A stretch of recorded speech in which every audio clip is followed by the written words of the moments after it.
Salut,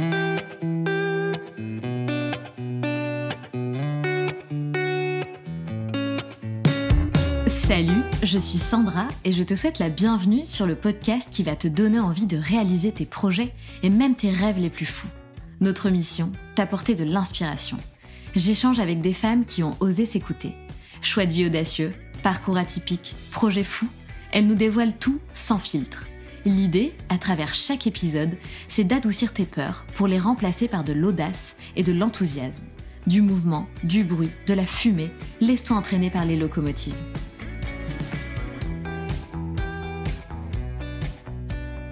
Anna était censée partir voyager seule pendant 1 an et demi, grand maximum. Mais en fait, elle n'est jamais revenue. Avant ça, Anna avait la vie parisienne rêvée, mais une vie dont elle ne voulait plus. La veille de ses 30 ans, pas mariée, célibataire, pas d'enfant, elle se dit « et si c'était le moment ?» Elle a alors tout lâché pour vivre simplement avec un sac à dos de 45 litres. Mais ne pensez pas qu'elle n'a pas eu peur. C'est une idée qu'elle avait en tête depuis plusieurs années. Ce dont elle avait peur, c'était surtout de l'inconnu. Est-ce que je vais m'ennuyer ? Est-ce dangereux de partir seule ? Est-ce que je vais avoir assez de sous ? Est-ce que je vais me faire des amis ? Mais une fois le pas sauté, la peur s'envole et place à la facilité. On se pose souvent la question, quand est-ce que ce sera le bon moment pour le faire ? Mais ne faudrait-il pas plutôt se demander, comment est-ce que je peux le faire ? Et c'est ce qu'Anna a fait. Elle a décidé de faire très attention financièrement les années précédant son départ pour mettre un maximum d'argent de côté. Elle est partie avec 15 000 €, avec pour objectif découvrir un maximum de pays, de cultures et de paysages.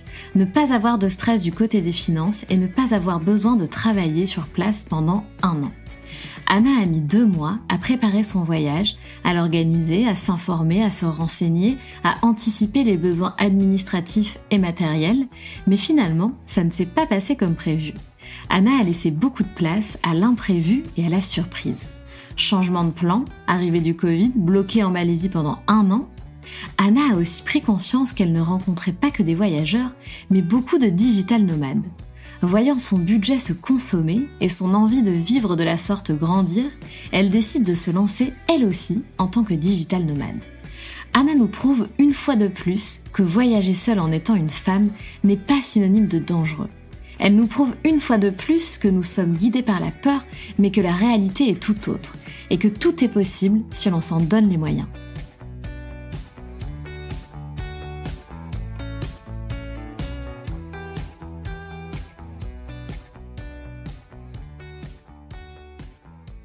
Salut Anna! Salut Sandra! Comment vas-tu? Eh ben ça va bien, ça va bien. Je crois que tu es au Cambodge actuellement, c'est ça? C'est ça, je viens tout juste de quitter Bali pour découvrir le Cambodge et j'y suis depuis 48 heures, fraîchement. Exactement. Et puis, on va quand même pas mentir aux auditrices, on va pas vous mentir, ça fait plusieurs fois qu'on essaie d'enregistrer notre échange et malheureusement, on a des petits soucis, mais je vous le dis parce que ça fait partie aussi de cette aventure du podcast et des enregistrements à distance, surtout quand les filles se trouvent à l'autre bout du monde, en fait. Donc ça fait partie du truc. Donc là, cette fois c'est la bonne, on y croit. On y croit, ouais. On y croit. Ma chère Anna, est-ce que tu peux te présenter s'il te plaît en quelques mots? Alors moi c'est Anna, je suis née à Paris, j'ai grandi en banlieue, j'ai fait mes premières études et jobs à Paris. Et ça fait maintenant 2,5 ans exactement que j'ai quitté Paris pour tout lâcher et voyager seule en sac à dos. J'étais censée partir avec mes économies que pour 1 an et demi, et en fait, je suis jamais revenue. Exactement. Et alors justement, tu vivais à Paris, c'était quoi ta vie avant et qu'est-ce qui a fait que tu t'es vraiment décidée à sauter le pas et à faire ce tour du monde? Franchement, avant, j'avais la petite vie parisienne rêvée, hein. J'avais mon petit boulot, le petit job, le petit appart, les copines à côté, on sortait tous les week-ends. J'ai aussi vécu 2 ans en Italie avec mon ex, qui lui ne rêvait pas du tout de voyager et moi, je l'avais toujours eu comme projet. Et en fait, quand ça s'est terminé avec lui, je suis retournée vivre à Paris. J'ai repris un dernier job qui s'est pas forcément hyper bien passé, c'était pas très motivant et intéressant. Et du coup, la veille de mes 30 ans, pas mariée, célibataire, pas d'enfant, je me suis dit, et si c'était le moment? Et du coup, j'ai tout lâché, le petit confort parisien pour vivre avec un sac à dos de 45 litres pendant plus de 2 ans. C'est fou. Et du coup, si j'ai bien compris, tu avais quand même hyper peur. Et d'ailleurs, tu dis une phrase qui est super, je trouve. Tu dis que le plus dur, en fait, c'est pas de voyager seul, c'est avant le départ, et ensuite que c'est facile et que la vie est légère. Donc, est-ce que comment ça se passait pour toi? Combien de temps, en fait, combien de mois t'as mis à process un peu l'idée avant de sauter le pas? Bah, l'idée, je l'avais toujours eu en tête, c'est juste que je savais pas quand le faire. J'attendais à la base des copines ou un copain pour m'accompagner, et j'ai vu que personne n'allait m'accompagner, donc il fallait se lancer toute seule. Donc l'idée, je l'avais eue depuis déjà quelques années, et en fait, au moment où j'ai réalisé que ça allait plus avec mon boulot, et puis j'ai négocié pour partir. Ça m'a mis 4 mois entre le moment où j'en ai parlé à ma manager et le moment où je suis vraiment partie. Et du coup, il m'a fallu 1 ou 2 mois de préparation H24 pour tout préparer. Et ce qui fait peur, oui, c'était le côté en fait mental, parce que j'étais toute seule à avoir ce genre de projet dans mon entourage. J'avais pas de copine qui l'avait fait, ni de membres de ma famille. Et en fait, c'est l'inconnu, quoi. On sait pas du tout ce qui va se passer. Donc, mes plus grosses peurs, c'était surtout, est-ce que je vais m'ennuyer? Est-ce que je vais me faire des amis? Est-ce que je vais être assez sociable? Est-ce que c'est pas dangereux? Est-ce que je vais avoir assez de sous? Comment je vais gérer le stress, etc., etc. Et en fait, c'est toute cette préparation qui est très, très dure mentalement et psychologiquement. Mais après, en fait, une fois qu'on quitte tout, qu'on n'a plus l'appart, qu'on n'a plus le boulot, qu'on n'a plus les factures à payer, qu'on n'a plus les courses à faire, qu'on n'a plus rien, on a juste un sac à dos et son téléphone, bah en fait, c'est hyper facile une fois qu'on atterrit. Parce que la seule chose à laquelle il faut penser, c'est soi et son bien-être, en fait. Ça fait rêver dit comme ça. Ouais. Et t'avais pas peur? T'as jamais eu cette peur de te dire, non mais attends, tu quittes le bon CDI, t'as pas eu peur de te tromper? Souvent, c'est cette peur qui revient, c'est et si je me trompe, en fait? Bien sûr que si, bien sûr que si. Surtout que j'ai eu quelques proches qui m'ont dit, mais ça va te faire un trou sur ton CV. Comment tu vas justifier ça? T'as 30 ans. Enfin, à l'époque, j'avais 27 ans quand je me suis lancée, mais c'était quand même le début de la carrière, donc il fallait pouvoir le justifier. Et si après tu retrouves pas, etc. Et en fait, à vivre que de et si, je me suis dit, mais à quel moment on vit sa propre vie? À quel moment on se lance? Je me suis dit qu'en fait, je crois que au moment où je suis partie, c'était vraiment le meilleur moment pour moi. J'étais pas mariée, j'avais pas d'enfants, enfin, j'avais pas de grosses attaches à part mes proches. Mais c'était vraiment j'étais déjà très indépendante à l'époque, donc c'était juste un petit tremplin pour être encore plus indépendante et penser vraiment qu'à moi pour le coup. Ouais, et puis c'est important, tu vois, que tu mentionnes le fait que certaines personnes de ton entourage t'ont un peu transmis certaines peurs, qui en fait c'est juste leur peur à eux qui transfèrent sur toi. Et en fait c'est là où t'as été hyper courageuse, parce que le problème quand on fait ça, quand on parle de nos projets à des personnes qui vont être sceptiques, et qui vont finalement pas forcément nous encourager à faire ce choix-là, on peut du coup faire tellement attention à la vie des autres et se dire ouais ils ont peut-être raison, je vais pas le faire. Et en fait là toi t'as quand même réussi à te dire mais en fait je m'en fous, moi c'est ce que je veux donc je le fais. Après j'ai toujours été un peu une grande aventurière.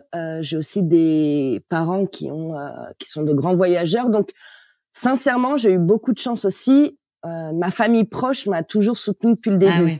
Ma mère était persuadée que j'allais pas tenir plus de 6 mois et que mon confort parisien allait me manquer.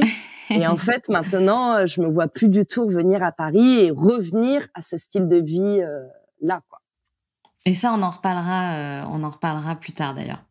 Mais en fait, du coup, tu avais ça dans le sang, en fait. Ouais, c'est ça. Depuis toute petite, j'avais déjà été amenée à droite à gauche de la planète avec mes parents en vacances. J'ai commencé mes premiers voyages avec mes copines, j'avais 17 ans et je suis partie à Londres. J'ai toujours été amenée à faire des petits week-ends entre copines, à organiser de vacances à l'étranger. Donc j'ai toujours aimé ça, et en fait découvrir le monde, voyager.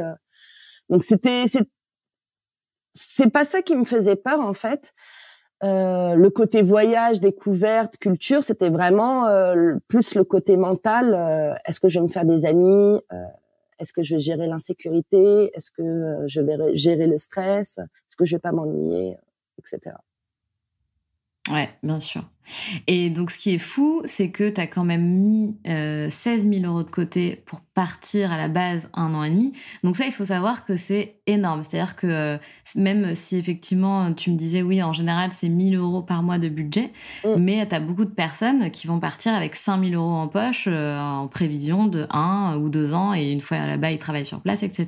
Donc, je trouve que tu t'es quand même vachement bien préparé, tu as vachement assuré tes arrières. C'est ça. Après, c'est un choix aussi, hein. C'est-à-dire que plutôt que de m'offrir une très belle voiture, de très beaux sacs régulièrement, des vacances de luxe sur les 5 semaines que j'avais, bah j'ai fait attention en fait. J'ai toujours fait attention pour mettre cet argent de côté et puis un jour réaliser un rêve. Donc je me suis bien habillée, mais ça a aussi été un choix de lifestyle en fait. Tout à fait. Mais carrément, et c'est tout à ton honneur. Moi, je trouve ça super chouette effectivement de te priver un petit peu sur ton quotidien et ta vie parisienne pour mettre de côté pour ce projet. Et une fois que tu pars, t'as pas la boule au ventre en te disant purée, j'ai que 5 000 €. C'est hyper stressant finalement. Là, t'as assuré tes arrières, tu peux y aller, t'es tranquille, t'es safe, t'as des ressources financières. Et je trouve que c'est chouette d'avoir ce côté où tu pars pas avec la boule au ventre en fait. Ouais. Après, c'était un mode de voyage que j'ai choisi parce que si je voulais, je pouvais aussi le voyager de manière beaucoup plus lente et en effet travailler sur place. Mais moi, en fait, avec ce budget, je voulais vraiment découvrir un maximum de paysages, de cultures, de pays. Et mon but, c'était de voir un maximum d'endroits plutôt que de découvrir un endroit bien, être bien intégré et y aller plus doucement. Sauf que, de toute façon, je peux pas tout faire. Je peux pas faire tous les pays du monde, donc j'avais déjà préparé mon itinéraire et je m'étais dit autant y aller au plus vite. Et de toute façon, j'ai aussi un petit peu bossé sur place après 1 an. Hein, mais c'était pas mon mode de voyage que j'avais en tête au tout début de toute façon. Et t'as mis 2 mois pour préparer ce voyage à fond, c'est ça? C'est-à-dire que t'as l'air quand même assez organisée, t'avais quand même préparé tout un itinéraire pour ces 1 an et demi? Ouais, en fait, c'est pas tant l'itinéraire qui prend du temps, c'est plutôt l'organisation, aller lire des blogs, aller interviewer des personnes qui sont tour du mondiste. Est-ce que je passe par une agence qui m'achète un billet tour du monde ou est-ce que j'organise tout moi-même? Quels sont les visas? Quel pays faire? À quelle période de l'année? Sur quelle météo? Avec quels événements locaux? Donc c'était plus ça, organiser plutôt le côté administratif et matériel en fait, qui a été assez long à faire. Eh ben oui, bien sûr. Et c'est bien que t'aies pris le temps de faire ça. C'est hyper chouette. T'aurais pu te dire, allez, je pars là pour commencer et après on verra. Ouais, bah au final, en fait, j'ai fait cette préparation un peu pour me rassurer mentalement. Bien sûr. Parce qu'au final, j'ai rien respecté de mon itinéraire, des visas, Tu sais, au début, on veut toujours un petit peu tout avoir. Alors, j'ai bien mes visas en avance, j'ai bien mes billets, nanana. Et en fait, au final, on respecte jamais vraiment ce que l'on veut faire au départ parce que j'ai laissé beaucoup de place à la surprise, aux rencontres et à l'improvisation. Ce qui fait qu'en fait, j'ai changé d'itinéraire, j'ai voyagé avec des gens que j'avais fait en faisant des rencontres sur place et j'ai aussi le Covid qui m'a quand même au tout début bien stoppé quoi. Exactement. Et d'ailleurs, tu vas nous raconter, et je pense que tu vas sûrement le confirmer, mais le fait de laisser place à la surprise et à l'imprévu, finalement, c'est le meilleur, non? Bah oui, c'est ça en fait. Bah oui, c'est toujours pour moi, ça, c'est ça le toujours voyage. Pareil. Ouais. Moi, j'étais persuadée, comme je te le disais tout à l'heure, qu'en fait, le voyage, moi, c'était aller aux 7 merveilles du monde, voir un maximum de paysages différents et tu sais faire comme un ticker tout ce qu'il y a sur ma wish list. Mais c'est pas du tout ça en fait le voyage. Le voyage, c'est mental, c'est les rencontres, c'est ce que t'apprends des gens et ouais, c'est bien plus que ce que j'imaginais en fait. Alors justement, est-ce que tu peux nous dire, si tu t'en rappelles, quel était l'itinéraire que tu avais prévu exactement? Et puis qu'est-ce qui s'est passé? Quelle a été la réalité finalement de ce voyage? Bah alors déjà, je voulais commencer absolument par l'Asie du Sud-Est parce que je savais que pour les backpackers, c'était le plus simple. Donc, je voulais faire d'abord l'Asie du Sud-Est, l'Amérique latine et potentiellement l'Afrique. Mais l'Afrique, ça me faisait, pour moi, c'était le dernier recours. Je sais pas pourquoi. Pour moi, c'était le plus gros challenge.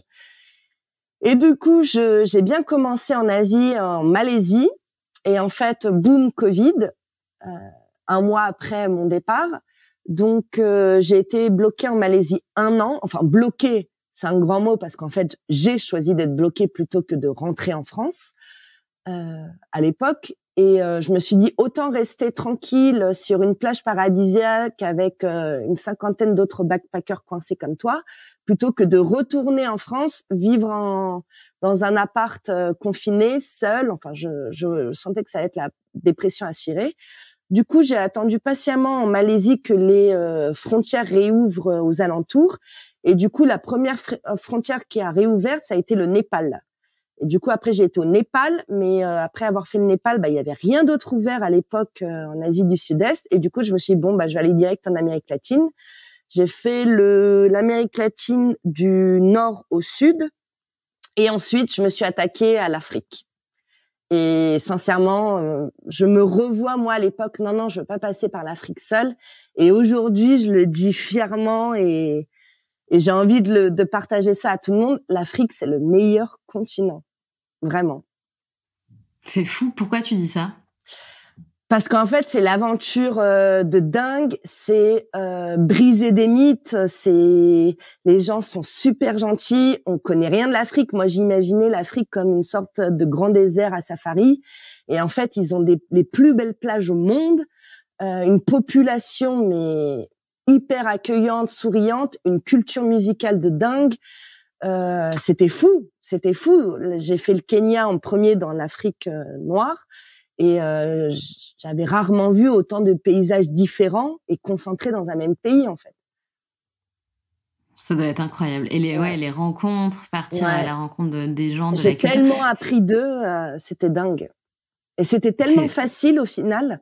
Je sais pas pourquoi. Je pense que c'est parce que la société et les médias nous mettre des petites graines dans la tête, tu sais, comme quoi il faut faire attention, etc., aux étrangers. Mais en fait, faut juste sortir de chez soi pour se rencontrer. Tout ça, c'est faux, en fait. Mais en fait, tu sais que toutes les filles que j'ai reçues à mon micro, les backpackeuses qui ont fait le tour du monde seules, etc., on en vient toujours à la même conclusion, c'est je n'ai jamais eu peur, je n'ai jamais rencontré une situation où je me suis sentie en insécurité, où franchement c'est arrivé peut-être une fois et encore c'était un truc vraiment bénin. Et à chaque fois c'est en gros on nous fait croire que ça fait peur, que les gens sont méchants, que partir femme seule c'est dangereux. Et en fait la vérité c'est pas ça quoi. Ouais, c'est exactement ça. C'est exactement ça. Je me suis rendu compte en 2 ans et demi de voyage, et je touche du bois actuellement, il m'est rien arrivé, et il m'est beaucoup moins arrivé de choses qui auraient pu m'arriver à Paris, parce que j'ai quand même vécu à Paris pendant des années. Et en vrai, la France, c'est pas forcément hyper sécure, hein. Mais c'est clair. Moi, j'avais plus peur de rentrer le soir après des bars ou même de prendre le métro dans certains quartiers parce que ça craint, franchement. Et l'étranger, parce qu'en fait, c'est l'inconnu, parce qu'ils ont des cultures complètement différentes, voire à l'opposé des nôtres, on se dit qu'on va pas forcément se comprendre et que ça va créer des tensions ou de l'insécurité, mais en fait, pas du tout. Les gens sont tellement gentils. Et c'est nous, les Français, on n'est pas hyper accueillants. Parce qu'en fait, je pense que j'ai grandi dans cet environnement à me méfier de tout le monde. Et parce qu'on n'est pas forcément on est connus, hein, les clichés des Français à être arrogants, pas forcément souriants, on n'est pas forcément dans la rue. Et en fait, quand je me suis rendu compte que chez les autres, c'était juste quelque chose de naturel, je me suis dit, mais en fait, les peurs, on se les écrit nous-mêmes, en fait. Parce qu'entre nous, on n'est pas hyper sympa, en fait. Ouais, mais en fait, on se les a même pas créés nous-mêmes, comme on le dit. Enfin, on est un peu lobotomisé parce qu'on voit, parce qu'on nous fait croire. On est éduqué dans la peur, on évolue dans la peur, on vit dans la peur, et on s'en rend même pas compte. Et c'est ça qui freine tellement de personnes à réaliser leurs rêves et à donner vie à des projets tels que le tien. Et c'est triste, mais aujourd'hui, c'est quand même en train d'évoluer. Tout le monde commence à parler, tout le monde commence à dire, c'est ça, en fait, la vérité que moi j'ai vécue, elle est tout autre. Et sortez de chez vous, vous allez voir que faites vos expériences et faites-vous votre opinion plutôt que d'allumer la télé et de croire ce qu'on vous dit. Je pense que le Covid aussi a pas mal aidé les gens à se remettre en question pendant la période de confinement, parce qu'en fait, j'ai réalisé à travers des proches que la vie, c'était pas forcément avoir un bel appart, un joli sac à main, un confort, un bon canapé, se faire des voyages 2 semaines par an. C'est pas que ça, en fait. C'est pas que le matériel qui compte, c'est pas que le chez-soi qui compte. On a besoin aussi de s'évader mentalement. On a besoin aussi d'aller vers l'autre pour se sentir bien soi-même, en fait. Oui, et puis surtout, la vie, c'est chacun choisit de dessiner la vie qu'il a envie de vivre. En fait, chacun s'épanouit différemment, et c'est ça en fait qui est important, c'est de choisir de t'épanouir de la manière dont tu as envie. Et surtout, de pas avoir de regrets, parce que moi, j'ai tenu ça pendant des années en fait, ce rêve que j'avais en tête, et je me suis dit mais pourquoi je le fais pas? Et j'avais trop peur d'avoir des regrets à 40, 50 ans et de me dire je suis peut-être passée à côté de quelque chose. Et du coup, je me suis lancée et pas de regret du tout. Et en fait, c'est pour ça que j'aimerais aussi aider les femmes à se lancer, parce que la vie est courte, en fait. La vie est super courte et il faut la vivre maintenant. Peu importe l'âge qu'on a, faut tout vivre maintenant. On ne sait pas ce qui va se passer demain. Exactement. Je partage ça avec toi de tout cœur. Quelle a été la plus forte? Donc, effectivement, tu nous parles du continent africain qui a été une très belle expérience. Est-ce que tu as des moments peut-être de vie que tu peux nous raconter et qui t'ont marqué pendant ce voyage? Voilà, attends, il faut que tu me précises un peu plus. C'est difficile de répondre. Une rencontre, un paysage qui t'a bluffé, un village, je sais pas, quelque chose qui t'a plus marqué que d'autres? Je pense que là, la première chose qui me vient en tête, ça a été l'Inde. Parce que pareil, au départ, quand j'ai construit mon itinéraire avant de partir, je voulais faire l'Inde en dernier. Je m'étais dit, ça va être le plus difficile, le plus challengeant. Et j'ai fait l'Inde il y a 3 mois, donc c'est assez frais. Et l'Inde, ça a été le voyage, le vrai, en fait. L'aventure de A à Z.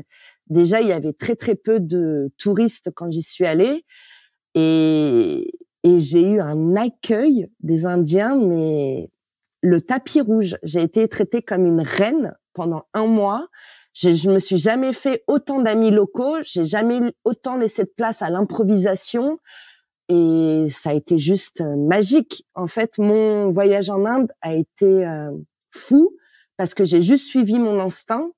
J'ai juste suivi des locaux en leur faisant confiance, en montant sur leur scooter, en disant allez, tu m'emmènes où tu veux et on va découvrir l'Inde.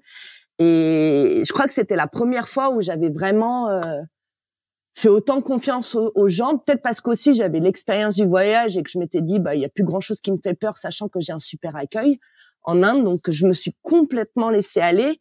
Et les Indiens, c'est des amours. Ils attendent qu'une chose, c'est de recevoir des touristes et de montrer leur pays à tout le monde. C'est dingue. Et on ne pense pas du tout à ça. Enfin, moi, je pensais pas du tout à ça avant d'arriver. C'est un voyage qui te faisait peur? Ouais, sincèrement. Ouais. En tant que femme, surtout. Pas le côté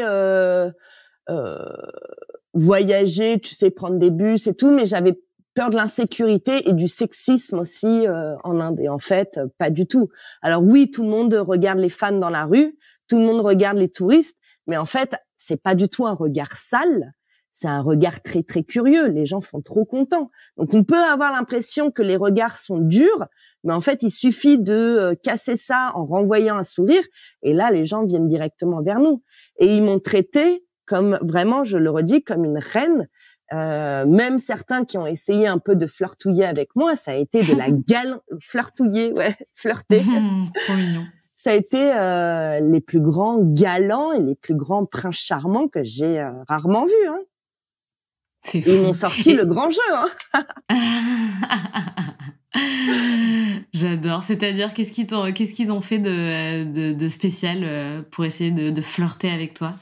Ah bah c'était bien. Je t'emmène à un beau point de vue pour voir le coucher du soleil. Ils Ah, apportaient un petit drap pour qu'on regarde les étoiles mais ensemble. Genre de non! trucs. Si si. Ils Mais m'emmenaient dans tellement les drôle. super restos parce qu'ils pensaient que j'avais un standing hyper haut étant européenne et française. Et tout ça, sincèrement, pas du tout dans l'abus ou dans l'intrusion ou dans le harcèlement. Hein. C'était vraiment magique. Magique. Alors moi, de toute façon, je m'étais dès le début. Moi, de toute façon, nous les Français, on est très honnêtes et transparents. Donc moi, je disais mes intentions dès le début. Donc ils savaient qu'avec moi, ils pourraient rien avoir.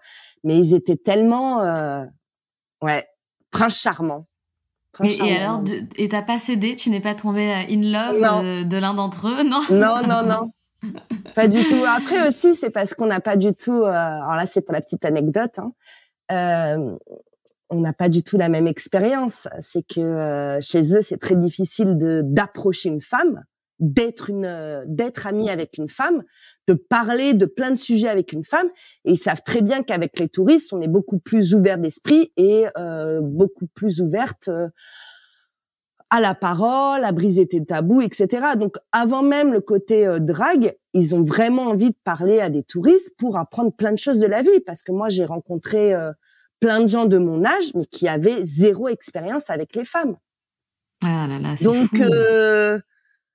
Donc j'avais l'impression d'être une petite professeure de vie ou d'éducation sexuelle par moment parce qu'ils étaient là à écouter, à prendre des petites notes. Mais je savais que Non, mentalement j'adore. et culturellement, ça allait pas matcher. Donc c'était pas forcément attirant. Mais après, ça veut rien dire. Hein. Il y en a qui sont très mignons. Et puis, bon, certaines veulent y aller. Mais moi, je l'ai pas senti, quoi. Oui, oui, bien sûr. Non, mais carrément.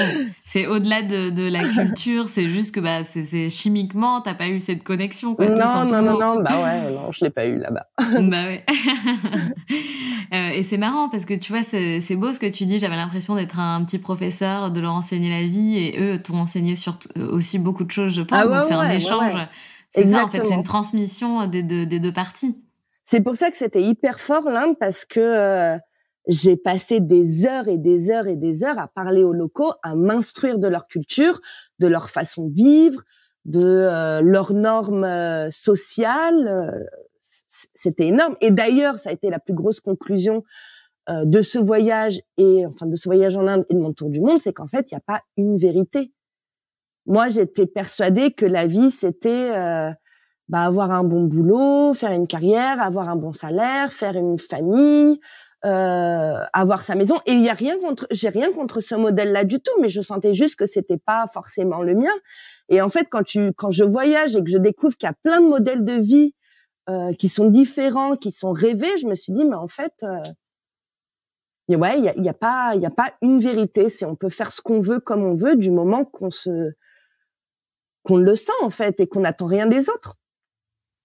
Ouais, c'est super ce que tu dis, Anna. C'est hyper important. Ouais, c'est la perception qu'on a de la vie, des autres, des relations, chacun a une perception différente et c'est important je pense tu vois, j'avais cette discussion il y a pas longtemps et je disais, je pense que si un être humain était fait de chaque culture, on aurait tellement plus de bienveillance et d'amour et de compréhension de l'autre et de tolérance. Et on a tellement de choses, chacun, chaque culture, chaque pays, chaque religion, chaque personne, chaque statut social, etc. On a tellement de choses à s'apprendre. Ouais. C'est dingue, en fait. C'est là où tu te dis, Exactement. mais... Et c'est trop vrai ce que tu dis, le fait qu'il n'y ait pas qu'une vérité. Ouais. C'est tellement vrai. Et j'ai la sensation que beaucoup de pays peu développés ont pour modèle les États-Unis, l'Europe, enfin les grands pays développés, et comme si eux rêvent beaucoup de ça. Et moi, en contrepartie, j'ai appris plein de choses sur les normes sociales et humaines en allant dans des sociétés beaucoup moins développées. Que mentalement, ça a été la révolution pour moi. Bien sûr. Bah oui, parce que eux, en fait, ils pensent que le système dans lequel on vit, c'est la réussite et le bonheur, le matériel, posséder, l'argent, etc. Alors que nous, on les envie d'avoir l'état d'esprit qu'ils ont, alors qu'ils ne possèdent pas grand-chose matériellement parlant. C'est ça qui est... On veut ce qu'on n'a pas. De se contenter de peu et en fait, on peut se rendre compte qu'on peut être heureux en ayant peu. Moi, ça fait 2 ans et demi que je vis avec un sac à dos, avec les mêmes habits pratiquement. Et alors qu'avant, j'étais une petite fashionista, hein. Et j'adore encore la mode, j'adore les beaux habits, mais je me suis dit, en fait, ça représente pas mon bonheur, en fait, ce matériel. C'est vrai. Ce que je pensais que ça l'était avant. Mais après, bon, chacun met sa dose de bonheur et son curseur à bonheur où il veut, hein. Mais moi, je me suis rendu compte qu'en fait, je l'avais toujours senti qu'il fallait que j'aille puiser mon inspiration et le bonheur ailleurs, quoi. J'avais besoin de plus. Et aujourd'hui alors, parce que ce qui est intéressant aussi dans ton histoire, c'est que donc tu prépares ce voyage, tu mets les moyens nécessaires de côté pour être à l'aise, mais une fois que tu es dans ce voyage, tu te dis non mais en fait j'ai pas envie de voyager que 1 an et demi, j'ai envie que ça devienne ma vie. En tout cas c'est ton désir là en ce moment pour l'instant. Donc tu es resté dans cette manière de vivre, et c'est là où tu as fait un truc hyper intéressant, et je trouve que c'est hyper bien aussi de montrer ce genre de schéma.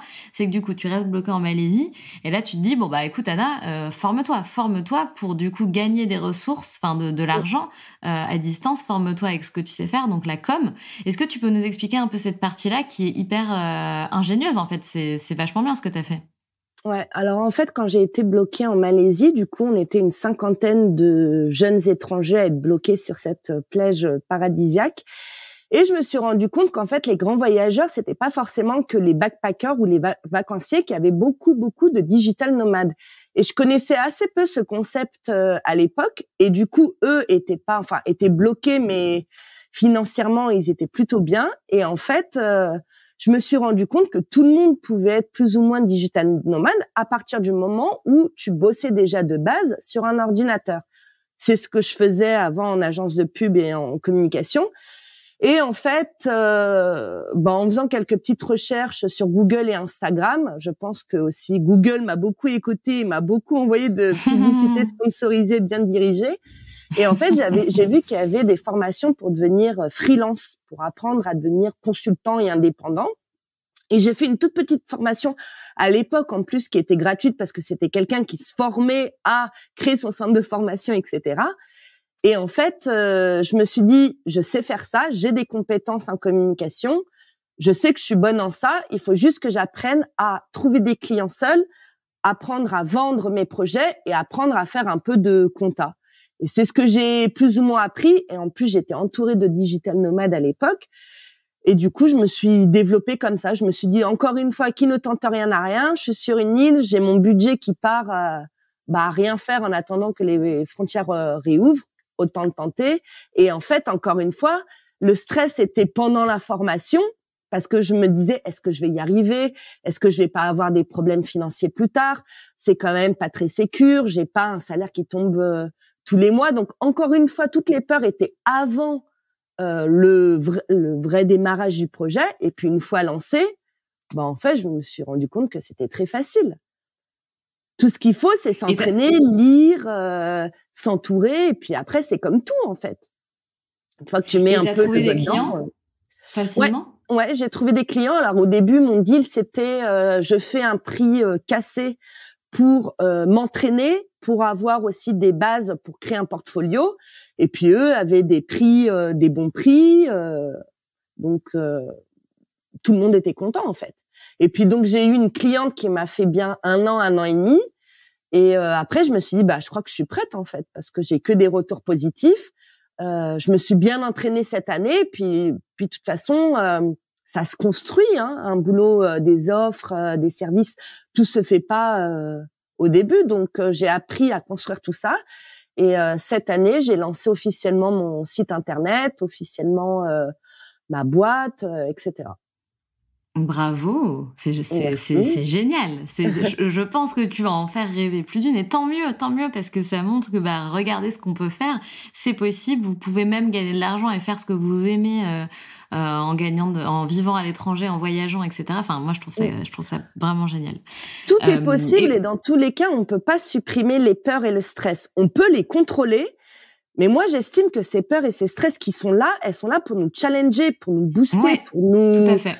Pour nous maintenir en vie, en fait. Donc, c'est bon d'avoir peur. C'est bon de se challenger parce qu'on grandit, parce qu'on se crée de l'expérience, parce qu'on devient plus fort. Et dans tous les cas, c'est ce que je veux dire à toutes les femmes, peu importe le projet, lancez-vous, tentez. Si ça marche pas, c'est pas grave. Au moins, vous aurez pas eu de regrets. Si ça fonctionne, mais c'est la voie vers un nouveau monde, en fait. Oui, et puis, comment dire, quand on dit si ça marche pas, tu sais, on a un rapport à l'échec en France Mm. et dans certaines cultures qui n'est pas bon. Mais l'échec, c'est quoi en fait? Est-ce que vraiment ça... Tu vois comment on peut définir un échec? C'est-à-dire que qu'est-ce qui fait que ça fonctionne? Enfin, même si ça fonctionne pas, est-ce que c'est si grave? Ça va peut-être t'orienter vers quelque chose, t'auras appris plein de choses, Non, t'en tireras on une grandit leçon. de ses erreurs. Mais bien La sûr. vie est faite que aussi de négativité, de tristesse, d'échecs pour pouvoir rebondir. On peut pas se perfectionner, on peut pas s'améliorer sans avoir des barrières, sans avoir des bâtons dans les roues. On peut pas être nickel dès le début. Et moi, je me suis aussi cassé la gueule. J'ai aussi fait des petites erreurs au tout début en me lançant. Mais c'est comme ça que j'ai appris à ne plus faire cette erreur à l'avenir aussi. Mais bien sûr, en fait, c'est ça qu'il faut qu'on essaie de comprendre, c'est que l'échec, l'erreur, c'est quelque chose qui est normal, ça fait partie du chemin, c'est obligatoire, on est obligé de passer par là, puisque c'est comme ça qu'on devient meilleur, qu'on en tire des leçons, qu'on progresse, et c'est comme ça qu'on touche du doigt, du coup, certains succès, petits et grands. Et c'est nécessaire, en fait, c'est nécessaire. Mm. Et c'est pour ça que c'est toujours important de dire qu'il faut pas se concentrer sur le résultat final, puisqu'en fait, de toute façon, c'est pas le résultat qui nous apporte quelque chose, c'est le chemin, c'est par tout ce qu'on va passer, les épreuves, les succès comme les échecs, c'est ça qui compte en fait. Ouais, exactement. Et donc toi aujourd'hui, Anna, t'as fait combien de pays et c'est quoi la suite pour toi? Est-ce que tu as envie de continuer comme ça, de vivre, de continuer de voyager? Est-ce que tu as envie de t'installer dans un des pays que t'as fait? Où t'en es un petit peu? Alors, sur mon itinéraire, je crois que j'en suis à 13 pays, entre l'Asie, l'Amérique latine et une partie de l'Afrique centrale. Et qu'est-ce que je veux faire maintenant? Alors, c'est la bonne question, je sais. J'ai pas envie de trop de me projeter, mais aujourd'hui, je me sens vachement en équilibre et vachement bien dans ce mode de vie, à travailler tout en voyageant et à continuer à découvrir de nouvelles cultures. Aujourd'hui, je veux beaucoup moins... je veux moins aller vite en fait dans mon parcours et dans mon itinéraire. Je veux voyager beaucoup plus lentement parce que ça a quand même été intense ces 2 premières années. Mais là, je me vois bien continuer comme ça. Et d'ailleurs, j'ai pour projet en début d'année prochaine d'aller m'installer au Brésil parce que ça a été mon pays préféré et vraiment de m'y installer 6 mois, 1 an avec un visa de digital nomade parce qu'aussi les visas digital nomades se développent beaucoup plus depuis le Covid. Donc, c'est beaucoup plus facile de pouvoir bosser tout en voyageant. Je savais même pas que ça existait. Si, il y a plein de pays qui ouvrent ça. Il y a l'Indonésie, il y a la Géorgie. Là, j'ai vu qu'il y avait le Brésil qui s'y était mis. Et en fait, c'est pour inciter les gens à continuer à voyager parce que quand même, le Covid a pas mal bloqué le tourisme pendant 2 ans. Et sans forcément fermer les frontières ou sans forcément ne plus partir. Ouais, c'est super. Et puis ça incite du coup les travailleurs, les nomades à investir peut-être chez eux, à s'installer, à avoir un appart, qu'ils retrouvent de temps en temps et s'ils ont encore envie de voyager. Enfin, c'est super. Est-ce que toi aujourd'hui, du coup, tu as envie d'avoir un chez toi quand même? Pas forcément. Je crois que je me suis quand même bien habituée à ne plus avoir de confort matériel. J'ai envie de m'installer dans un endroit, mais pas forcément de me dire que c'est mon chez moi, que je vais y mettre ma déco. J'ai un peu fini avec tout ça, mais ça veut pas forcément dire non plus que je vais jamais rentrer en France ou que je vais jamais vouloir revenir à la vie d'avant. Comme pour mon voyage, en fait, je vais me laisser place à de l'improvisation et à de la surprise. Qui sait, peut-être que dans 6 mois, en fait, j'irai pas au Brésil et en fait, je retournerai en France. Je pense pas, sincèrement, entre nous, mais sincèrement, j'ai aucune idée du futur et j'adore savoir que j'ai aucune idée du futur. C'est bien, mais c'est génial. En fait, le futur, ça n'existe pas, donc de toute façon.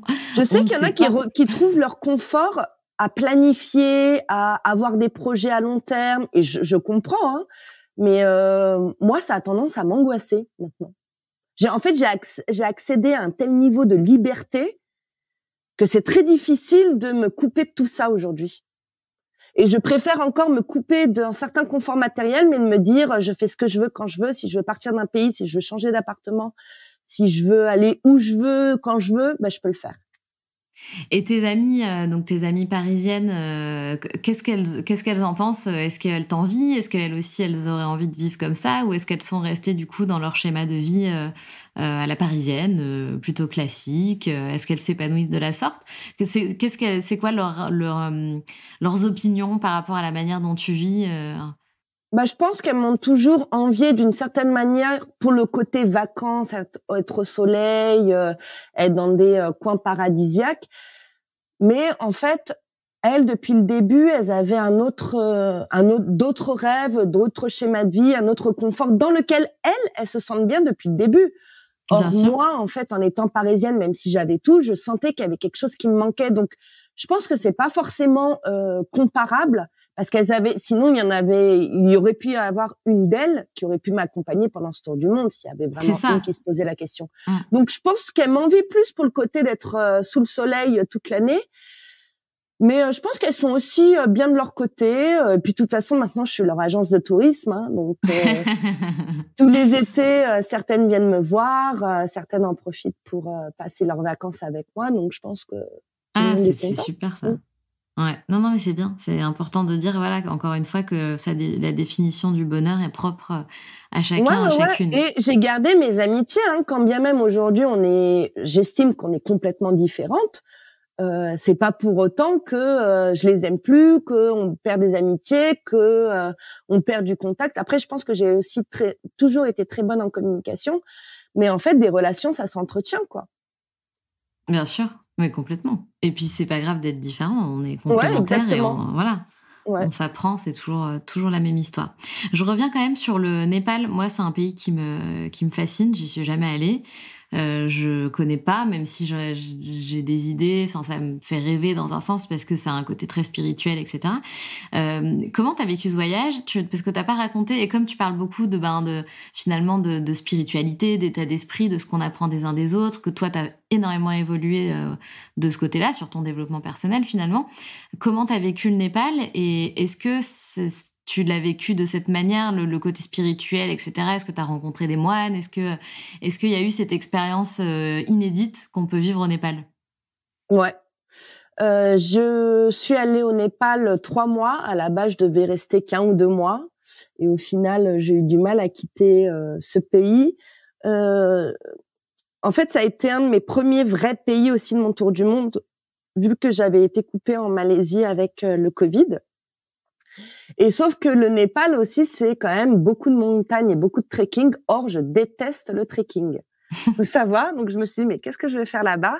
Et en fait, pendant le confinement, dans mon auberge de jeunesse, il y avait des profs de yoga. Du coup, j'ai pu découvrir le yoga et je me suis dit, bon, bah, je vais aller au Népal, je vais pas faire de trekking, mais je vais tenter la spiritualité et le yoga. Parce que je suis pour tout tester aussi dans la vie et voir ce que ça peut m'apporter. Et du coup, j'ai été dans un ashram pendant 1 mois. J'ai fait du yoga très, très intense, de manière très intense. J'ai été certifiée et en fait, j'ai énormément appris de mes professeurs qui m'ont en fait partagé leur vision du monde, leur vision de la religion, de la spiritualité. Et c'était juste fou et c'était même par moments des conversations un peu cosmiques, on va dire. Mais il y a des choses qui sont à prendre, qui sont bonnes à prendre. Il y a des choses où je suis encore un peu résistante. Donne-nous Mais des j'aime exemples. savoir. Oh bah par exemple, un de mes profs est persuadé qu'on a plusieurs vies et que la vie qu'on vit maintenant est la suite d'une vie précédente et on apprend en fait, on prend le rôle, on ajoute un rôle à celui qu'on avait dans la vie précédente pour encore s'améliorer à la vie d'après et finalement atteindre le nirvana après X vies. Et moi, je trouve ça trop intéressant et trop beau, mais c'est pas quelque chose qui me parle à moi. Mais ça veut pas dire que je vais pas m'intéresser à la religion, à la culture ou à la perception des autres. Je suis juste là pour prendre en fait un petit peu des petites phrases d'un peu de partout, des petites cultures, des petites traditions de chaque pays que j'aime bien, et puis me faire mon propre chemin et puis ma propre vision du monde en fait. Bien sûr. Mais je pense que c'est effectivement les conversations qu'on peut avoir avec ce type de culture qui sont hyper ouvertes à la spiritualité, etc. C'est hyper intéressant. Je trouve ça passionnant. Alors aujourd'hui, je suis plus ouverte d'esprit sur ces sujets, bien même je suis encore un peu plus réticente sur d'autres, mais je m'y ouvre petit à petit. En fait, ce qui est difficile, c'est que j'ai entendu tellement d'histoires, tellement de philosophies différentes, tellement de religions différentes que je me dis, mais laquelle est la bonne? Qui a la vérité? Parce qu'en fait, j'ai entendu tellement d'histoires que je me dis, mais vous êtes sympa, mais il y a combien de dieux, il y a combien de vies, il y a combien d'histoires, il y a combien qui dit la vérité? Donc, moi, je suis encore plus paumée, je crois, qu'à la base. Ah oui, c'est marrant. Bah oui, c'est ça, c'est super chouette, en fait. C'est fou, en fait, parce que t'as entendu tellement de gens qui sont persuadés de choses différentes à ce niveau-là. Et c'est vrai, encore une fois, on en revient toujours au même point. Tout est question de sa propre vérité et de perception, et chacun croit, chacun a une foi différente, a des croyances différentes. C'est marrant. Ouais. Moi qui pensais que, tu vois, j'allais beaucoup plus m'ouvrir spirituellement, aujourd'hui, je suis un peu plus dans c'est sympatoche, ce concept, cette notion, mais bon, j'ai aussi entendu ça de l'autre côté du monde, j'ai aussi entendu ça, donc en fait, aujourd'hui, je crois que je suis encore plus athée que je l'étais à la base. Parce que aussi, j'ai pas du tout grandi dans la religion, donc j'ai toujours déjà été ouverte à plein de discussions et à plein de perceptions de vie différentes. Sauf que j'ai jamais trouvé ma voie spirituelle à moi. Et je pense pas la trouver. Peut-être que peut-être que je la trouverai un jour. Hein, qui sait? Si j'en ressens le besoin. C'est ça. C'est très intéressant. Du coup, là, t'es au Cambodge, t'y restes un certain temps, et le next stop, c'est le Brésil? Non, je pense que je vais retourner un petit peu à Bali. Ensuite, je vais me faire le Vietnam et peut-être le Laos aussi. Revenir en France pour les fêtes de Noël et enfin partir au Brésil l'année prochaine. Nice. Ouais. Toi, en fait, tu choisis un peu tes pays comme si on était au resto, quoi. Tu choisis tes plats, ton entrée. C'est ça. Et puis, je laisse plein de choix, encore une fois, aux modifications. Par exemple, là, maintenant, je suis tellement chill pour voyager que je pique un peu les pays de manière assez random. Et j'avais même pas vérifié que le Cambodge, je suis en pleine saison de la mousson, quoi. Donc là, je me dis, mais pourquoi? Et du coup, le temps est pas terrible? Bah ouais, c'est pas. Après, j'ai déjà vécu des moussons en Indonésie, en Malaisie, donc je viens dessus, mais c'est quand même sacrément difficile, hein. Pour petite Française que je suis, je transpire comme j'ai jamais transpiré de ma vie. Il fait chaud, il pleut, c'est humide, il y a plein de moustiques. Mais bon, ça garde son charme quand même aussi. Et ouais. Bon, en tout cas, Anna, c'était vraiment top d'entendre ton histoire, d'entendre toutes ces rencontres et ces expériences vécues, et surtout ce que tu en retires. Merci infiniment. On a un petit rituel dans le podcast, c'est qu'on pose toujours 2 questions. Enfin, je pose toujours 2 questions. Donc, la première question, c'est, et je suis sûre que oui, est-ce que tu as un mantra, est-ce que tu as une phrase qui te tient à cœur particulièrement? C'est un mantra népalais que j'ai découvert là-bas, c'est You attract what you are and you receive what you give. En gros, si t'es positive, tu attires le positif, et ça, j'y crois énormément. Bien sûr, la loi de l'attraction, en fait. C'est ça. Et quel était ton rêve de petite fille? Est-ce que tu en avais un? Non, je crois pas. Petite fille, je me souviens plus, mais je sais que j'avais toujours, depuis adolescente, depuis que j'ai commencé à voyager un peu avec des copines en Europe, loin des parents, je me suis toujours dit, mais en fait, j'ai trop envie de faire ça, mais de me pousser plus loin, et au final, je l'ai réalisé. Génial. Et dernière question bonus que j'ai envie de rajouter, et c'est tout récent. C'est quoi pour toi une locomotive? C'est différents wagons qui voyagent liés les uns aux autres en passant par plein de différents paysages, contrées, pays. Et au final, on part d'un point A en arrivant à un point B en étant complètement déboussolé, changé, émerveillé, tout en étant dans un seul et même lieu. Why not? Écoute, chacun fait les définitions qu'il a. T'es parti loin là. Totale, ouais. Mais je t'avoue que pour moi aussi, c'est une impro totale. Je pense que je vais rajouter cette question parce que je la trouve cool et que chacun a sa propre définition et métaphore de ce que peut être une locomotive dans la vraie vie, quoi. Merci beaucoup, Anna, pour ton témoignage. Je te souhaite beaucoup d'amour, d'épanouissement et de continuer d'être toi à 100%.